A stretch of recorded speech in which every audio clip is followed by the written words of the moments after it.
seandainya satu orang di antara kita dosanya saking banyak, saking besar sampai ke langit, kata Allah, selama kamu beristighfar, aku akan ampuni semuanya dan aku tidak peduli berapa banyaknya.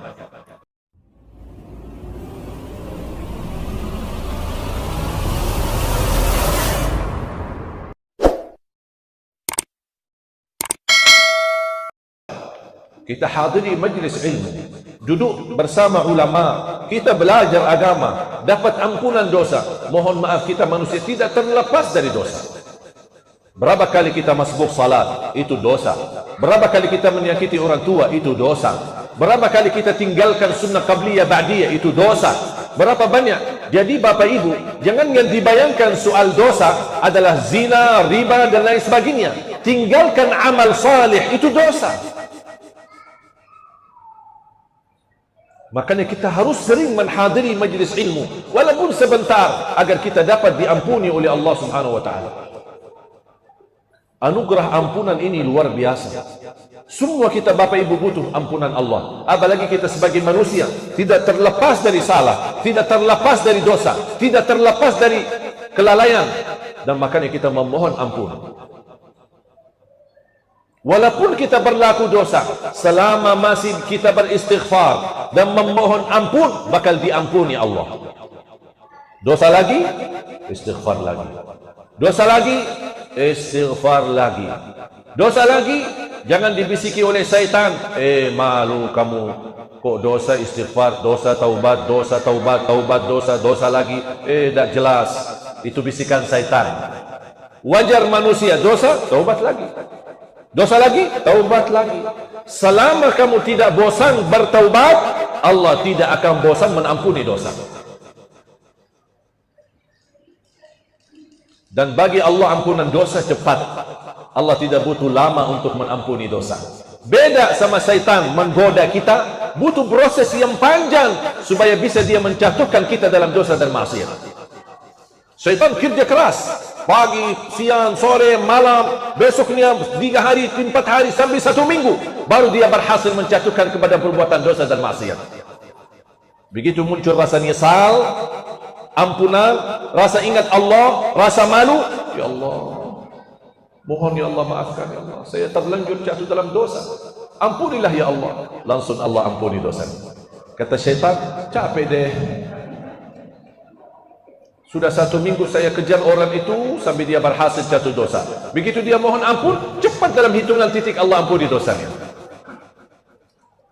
Berita gembira di hadis yang qudsi, ya ibn Adam, law balagat dhunubuka anana as-sama thumma astaghfartani laghfartu laka ala ma kana minka wala ubali.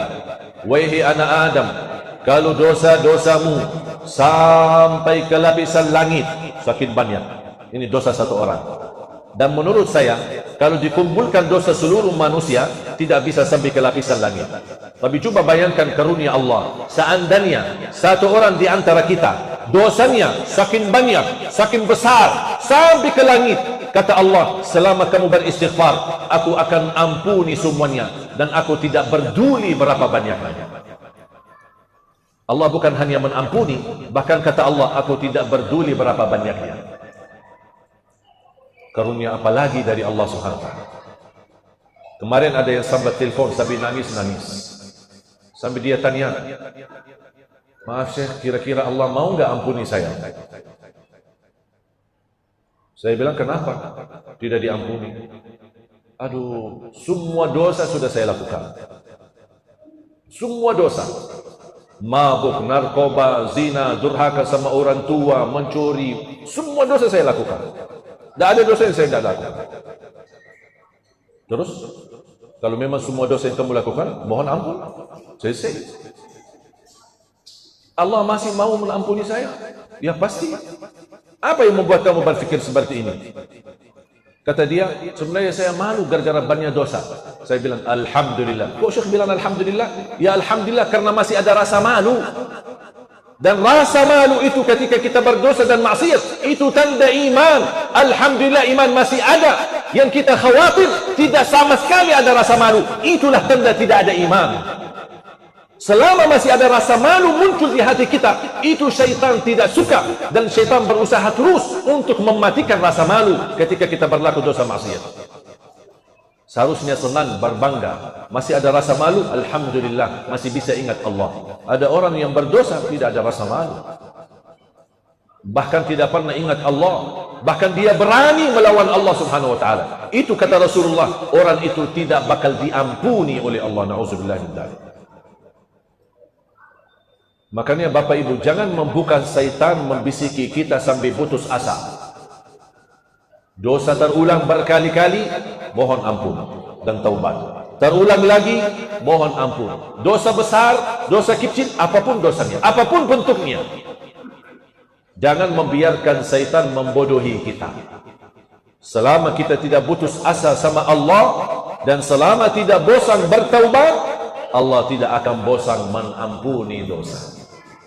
Sampai Allah berfirman di hadis yang qudsi, "Adnaba 'abdi fa'alima anna lahu rabban yaghfiru dzunub." Hambaku telah berlaku dosa maksiat dan dia sadar ada Allah Maha Pengampun dan memohon ampun, aku ampuni, kata Allah. Dan dia kembali lagi berbuat dosa maksiat, kemudian muncul dan ingat Allah, dan dia memohon ampun, kata Allah, dan aku ampuni dia lagi.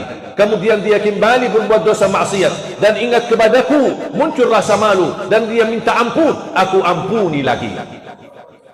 Sampai Allah subhanahu wa ta'ala berfirman, "Falyaf'al 'abdi ma syaa." Terserah hambaku apapun yang dia lakukan, selama dia memohon ampun, aku ampuni. Allahu Akbar.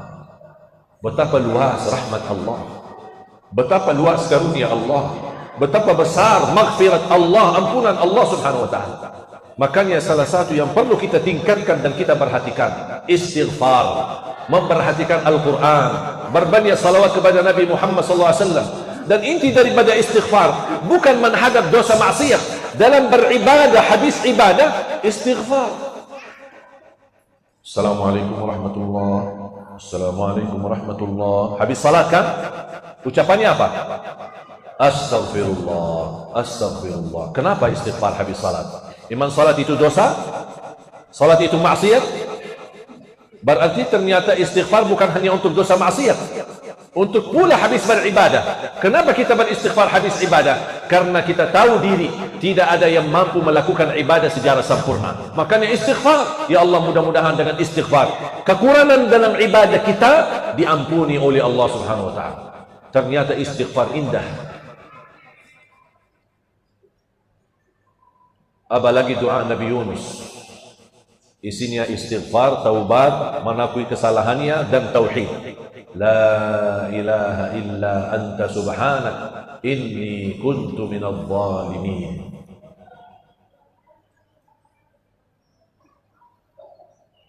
Saya akhiri satu cerita, satu kisah. Mudah-mudahan menjadi amalan. Ada seorang ulama belanja di pasar. Ulama itu habis belanja, dia memanggil tukang kuling yang mengangkat barang. Tukang kuling datang, angkat barang, antar ke rumah ulama.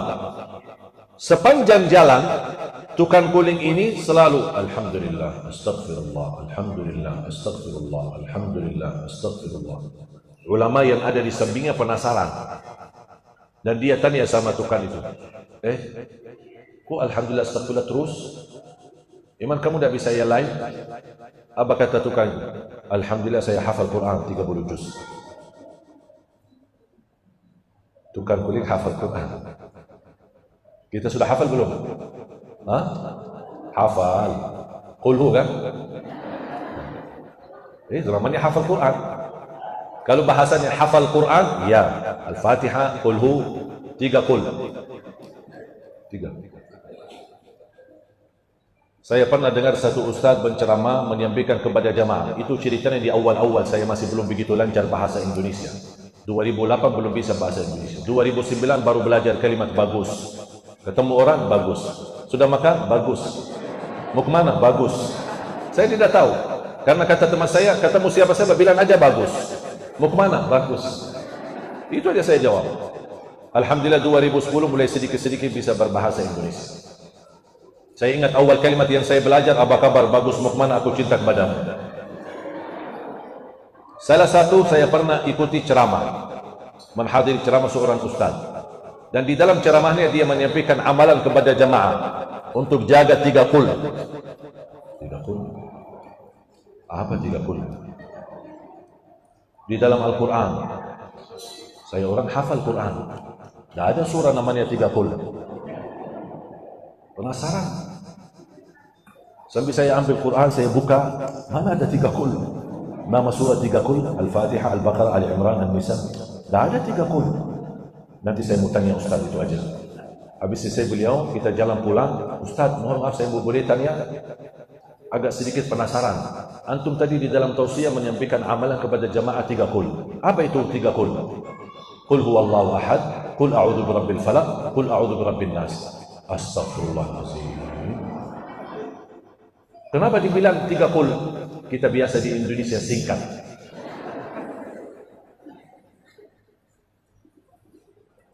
Lama kelamaan saya sudah belajar, memang ternyata sebuah tradisi di Indonesia suka singkat. Tapi mohon maaf, saya tidak suka. Baca 3 surah. Qul huwallahu ahad, qul a'udzu birabbil falaq, qul a'udzu birabbin nas, atau surah Al-Ikhlas, Al-Falaq, An-Nas. Bukan 3 kul.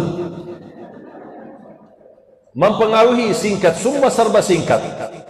Aku bingung, semua orang minta amalan, minta doa, minta nama. Istri saya sebentar lagi mau melahirkan, insya Allah laki-laki. Boleh minta nama? Boleh. Muhammad. Dia kirim lagi, itu aja? Imam, kamu mau berapa nama?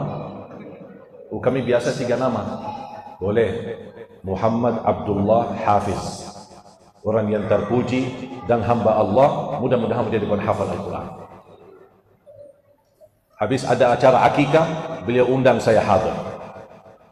Terus dia panggil istrinya, menyampaikan, ini tolong bawa fish, bawa fish. Fish. Apa kok fish? Saya tidak pernah kasih nama fish. Saya langsung tunggu, apa itu Pak fish? Makanannya? Ya, bukan makanan, itu nama anak saya. Oh, nama saya ingat kasih Muhammad Abdullah Hafiz. Oh ya, kita singkatnya Hafiz, fish. Astagfirullahaladzim. Capek deh, minta 3 nama, ujung-ujungnya yang dipanggil 2 huruf. Muhammad, moh. Mad.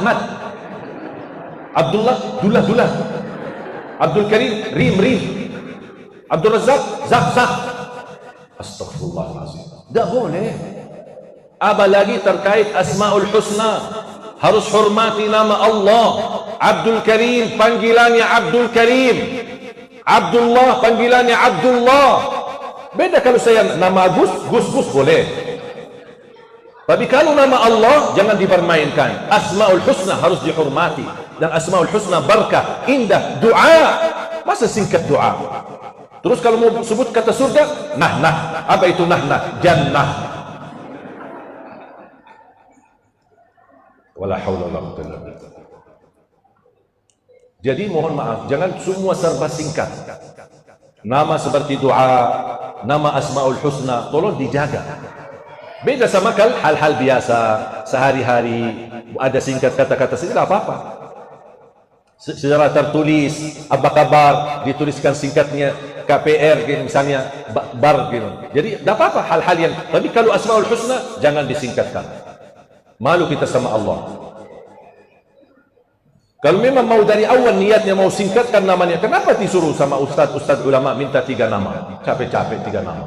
Tuliskan di KTP 3 nama. Ujung-ujungnya panggilan cuma 2 huruf. Saya khawatir besok nanti lama-kelamaan saya dipanggil Li. Ali Jabir, Li. Atau SAJ. Apa itu SAJ? Syekh Ali Jabir. Bisa jadi SAJ. Enak juga ya.